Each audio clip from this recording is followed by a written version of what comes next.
آج ہم پڑھنے والے ہیں سورہ الرحمن۔ بسم اللہ الرحمن الرحیم۔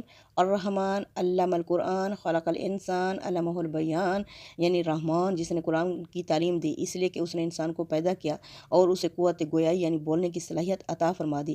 اب لفظ رحمان، رحمان کیا ہے؟ یہ ٹھاٹھے مارتے ہوئے سمندر کی طرح ہے۔ اللہ کی رحمت ٹھاٹھے مار رہی ہے، دوام ہے، جس کے اندر ہمیشگی ہے۔ اللہ فرماتے ہیں الرحمن جس کے اندر شفقت ہو، جس کے اندر عدل ہو، جس کے اندر مغفرت ہو۔ یہ رحمان کے تین نمایاں پہلو ہیں۔ شفقت، ہمدردی اور مغفرت ایسی رحمت ہے جو عدل کے خلاف نہ جائے، کیونکہ اللہ تعالیٰ نے اپنے اوپر رحمت کو واجب کر رکھا ہے۔ رحمت کا لازمی حصہ کیا ہے؟ عدل۔ رحمت عدل کے بغیر واضح نہیں ہوتی۔ اللہ تعالیٰ مہربان ہے، عدل قائم کر کے رہے گا قیامت کے دن، کیونکہ ابھی ہم دنیا میں ہیں۔ دنیا کیا ہے؟ کمرہ امتحان ہے، کیونکہ اس میں ایگزامینر ہمیشہ خاموش رہتا ہے، لیکن جس دن قیامت قائم ہوگی، جس دن رزلٹ نکلے گا، اس دن اللہ تعالیٰ کے کامل عدل کا ظہور ہوگا۔ ظالموں کو سزا دی جائے گی اور